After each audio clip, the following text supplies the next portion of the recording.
श्री सिद्धेश्वर लीलामृत अध्याय 9. श्री गणेशाय नमः. आता नमितो रुक्मिणीवरा, जो उभा चंद्रभागे तिरा, तुझ्या सारखा नाही विश्वंभरा. भक्तांसाठी ये त्वरित, पुंडलिकास दिला तू वर, हात ठेवून या तव कटेवर. तुझ उभे केले विटेवर, धावशी साह्यार्थ तू. धाव धाव रे पंढरी दिशा, संसाराची केली अभिलाषा. शरण आलो तुझ जगदीशा, मोक्ष देई मज. मंगळ वेड्यास पडला दुष्काळ, गोदामात धान्याचा सुकाळ. दूर झाला लोकांचा काळ, शहाणे दामाजी सदंडविले. झाला सदामाजीचा विठू, तू लागला शास भेटू. मोहरा लागला तू साठू, रायास केले चकित. 8व्या अध्यायी कथन, नानास केले तू पावन. धोत्रा हे तयाचे स्थान, समाधिस्थ झाले जे. गावचा संपत परशुराम, शेती हेच त्याचे काम. संध्याकाळी श्रींचे करी ध्यान, सुखी नांदत तसे त्यांची भार्या तोंगलबाई. जी भ्रतारा सोबत राही, शेती कामाची करी घरी. घरची कारभारी न जी.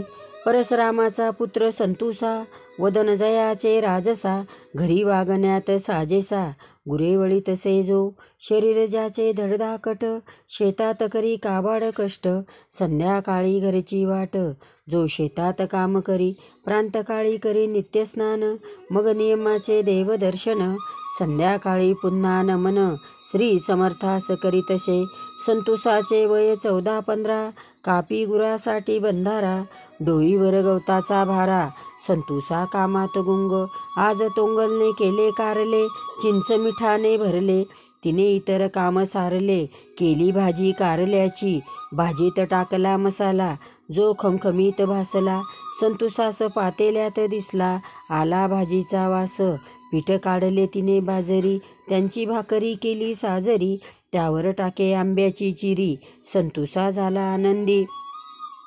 तोंगलबाईचा एक नियम, पहाटेच करावे स्नान. करी मग ईश्वर चिंतन, मग पाकसिद्धी. तोंगल उत्तम स्वयंपाक रांधी, त्यात सर्वांची मने साधी. मग शेतातल्या भाकरी बांधी, जाई शेतावर. शेतातील झाली पेरणी, जोरात चाली खुरपणी. पावसाची होती पर्वणी, तोंगलबाई घाईत. संतुसा म्हणे आई आई, समर्थास भाजी भाकर देई. तुझी आहे नेहमीच घाई, जी आवडे समर्थास. तोंगल म्हणे जा सत्वरी, मला शेतात जाणे लवकरी. बाया गेल्या सर्व काम करी, शेतात मी निघाले. संतुसाने घेतली भाकर, भाजी होती वाडगाभर. आईचं लक्ष संतुसावर, तोंगल एकदम कडाडली. बुवा एवढी भाजी नाही खाणार, एवढी का भाकरी घेऊन जाणार. यातली काही उरणार. संतुसा खिन्न झाला, थोडी भाकरी अन भाजी. संतुसाने घेतली साजी, श्री समर्थ होतील की का राजी. माझ्या नैवेद्यास संतुसा समर्थांकडे आला. भाजी भाकरी घ्या म्हणाला.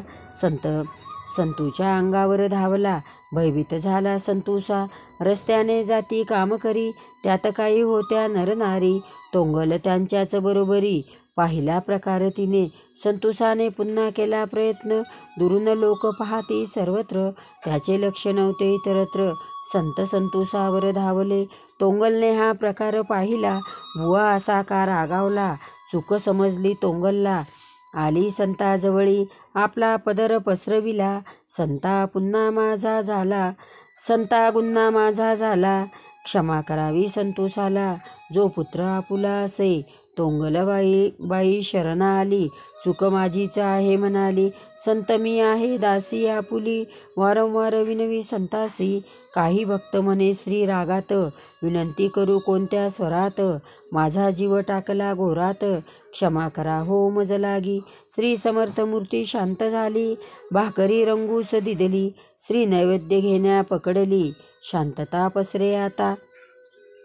श्री संतुसाकडे पाहून हसले, आधी जे रुद्ररूप भासले. भक्त भयाने होते ग्रासले, संतुसाचा वंश चालू पुढे.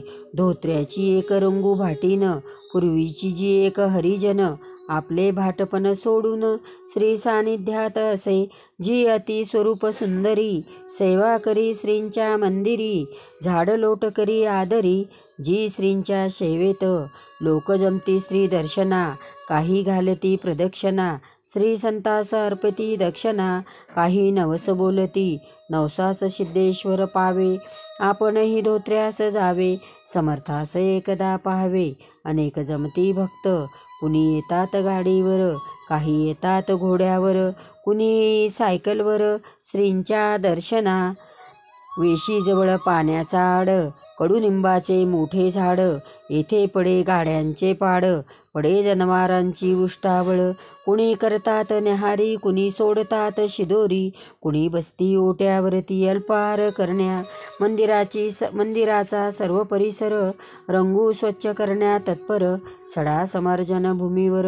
नित्याचे काम असे, समर्थास नैवेद्य दावित, भक्त प्रसाद घेऊन जाती, काही शर्करा वाटती, वर्दळ असे भक्तांची, मौनव्रती असे दयाधन, अस्पष्ट रंगू असे नाव घेऊन, संत रंगूस करती खुन, रंगू तयार असे, सिद्धेश्वराचं वस्त्रे अर्पिती, काही शाली समर्पिती, कित्येक आसने देती, श्री देई रंगूस, श्री सर्वधर्मी समभाव, जेथे जातीचा अभाव, श्रद्धा स्थान जो स्वभाव, भक्त येती असंख्यात, संत दर्शने येती गुण, येतात टाकण्या अवगुण, धोत्र्यास जातात दुर्गुण, श्रद्धाळू येथे जमती, पारू राजपूत समाजाची, श्री सानिध्यात असायची, जी पांगळी अवयवांची, संत कृपा पारूवर, पारूस भेटे धनधान्य, कधी शिजवलेले अन्न, एखादे वेळी पक्वान्न, संत पारूस देत, दोन्ही स्त्रिया सेवारत, मंदिरासमोर असत, श्री विचारपूस करत, संत कृपा तयांची, नामस्मरण मंत्र आहे सोपा, मुक्त होई संसाराचा तापा, ज्यावर असे संतांची कृपा, समर्थाकडे भक्त येत, रंगनाथ का कधी राही शिवना, धोत्र्यास येत संत दर्शना, मन लागेना समर्थ विना, नंतर वसती केली अन्व्यास, कादीचे बंधू विष्णुपंत, धोत्र्यास येती पाहण्या संत, श्रीवर काव्य लिही तंतोतंत, सिद्धेश्वरावर काव्य करी, समर्थांवर त्यांची निष्ठा, दूर पळती हाल अपेष्टा, फळ ना मिळे विना काष्टा, रंगनाथचा पुत्र सदाशिव, श्री संत कृपा झाली त्यावरी, जो आहे सूत्र ईश्वरी, झाले नाव सदाशिव सर्वदुरी, सिद्धेश्वर प्रसाद हा, सदाशिव वैद्यशास्त्र निपुण, रोग्यांना येई त्यांचा गुण, असाध्य रोग काढी निपटून, सदाशिव वैद्य प्रसिद्ध, सदाशिवाच्या मनात आले, संतांच्या दर्शना जावे भले, गावातील फिरणे झाले, आज गुरुवार असे, माळणीकडे होता भोपळा, जाऊनी तिला मागितला, नैवेद्यासाठी श्री समर्थाला, भाजीसाठी दे एक, माळीन होती कावे बाज, कडू भोपळे आहे वैद्यराज, भाजी कशी कराल बाज, वैद्य परत आले, भोपळे लागले लुसलुशीत, भाजी करावी ही फुसफुशीत, जरा पाहिजे खुमखुमीत, मुले आईस म्हणाली, माळीन मोठी बहादर, भोपळे तोडले सदर, भाजी केली खुमसदार, भाजी तयार झाली, त्यात टाकला गरम मसाला, जो स्वतः पाट्यावर वाटला, त्याचा खमंग वास सुटला, भाजी झाली पातेले भर, फोडणीला करडीचे तेल, जी केली जराशी सैल, म्हणे आता सर्वांना पुरेल, मुले बसली जेवायला, मुलांनी मुखी घास घेतला, जो कडू लागला मुखास, कोरड पडली त्यांच्या घशास, जी भाजी कडू झाली, माळणीने भाजी चाखली, जी खरोखर कडू लागली, शेजारीन बाईला म्हणाली, भाजी का झाली कडू, शेजारीन म्हणे अंगी ताव, कशाला अशी भाजी खाव, सदाशिव वैद्याकडे जाऊ, तो औषध देईल, म्या भाजी केली आवडीने, बरीच शिजविली सवडीने, आताच फेकली परडीने, भाजी का कडू झाली, एक म्हणे कुणी पायरवली, एक म्हणे कुणी मागितली, एक म्हणे कुणी भारावली, माळीन झाली खिन्न, सदाशिव आला घराकडे, त्याची नजर भोपळ्याकडे, म्हणे भोपळा एक दे गडे, कादी ब्राह्मण जो म्हणे भोपळ्यांची करू भाजी,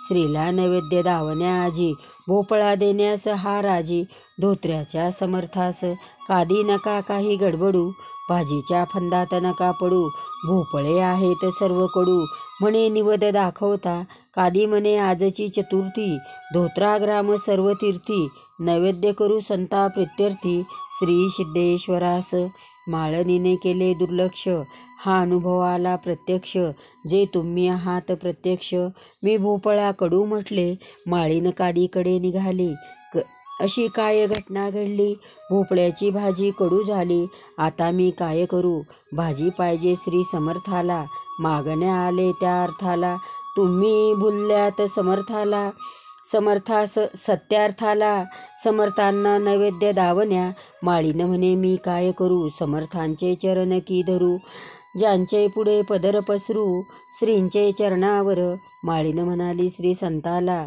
मी खोटे सांगितले पंताला, भाजी कडू लागली दंताला, शरणा आले दयाधना, श्री सिद्धेश्वर हसू लागले, पदरात गुन्हे घेतले, डोके श्री चरणावर घासले, आली पुन्हा अनवा, रंगनाथ सुत सदाशिव, ज्यांचा संताप्रती सद्भाव, शिष्यत्वाचा नसे अविर्भाव, जो सिद्धेश्वराची सेवा करी, सदाशिव येत गुरुवारी, कधी न चुकली त्यांची वारी, बंडेराव नाईक बरोबरी, जो अन्व्याचा रहिवाशी, संत भजनाचा गुरुवार, भजन करीत होते तयार, त्यांचा ठरलेला हाच वार, धोत्रा आले सदाशिव कादी, महिपत शेट वाकडीचे, बंडेराव नाईक अन्व्याचे, बंकटलाल भाट कल्याणीचा, सर्व आले भजना, कादी म्हणत महिपतीला, मी सांगतो श्री सिद्धेश्वराला, आताच भजन म्हणण्याला, भाषा वेगळी वाटली, समर्थाच्या हाती ताऱ्या दिला, जसा संताला हुकूम केला, कादीचा अहंभाव दिसला, सर्व झाले शांत, सिद्धेश्वराने ताऱ्या घेतला, तो कादीला फेकून मारला, मंडळींचा जीव घाबरला, असे का झाले आज, ताऱ्या कोठेच नाही लागला, जखम नव्हती शरीराला, सदाशिवाला मार कळला, ते झाले शांत, महिपत शेठला असे वाटले, वैद्यराज भजन चुकले, संताने त्यांना चमकावले, श्रीला आग्रह करीनात, संत थोड्या वेळाने हसले, स्वतः ताऱ्या घेऊन बसले, भजनात अगदी आनंदी दिसले, राग गेला कादीवरचा, श्री सिद्धेश्वर लीलामृत, भक्त अनुभव सुरस ग्रंथ, यशोदानंदन विरचित, इति 9वा अध्याय समाप्त.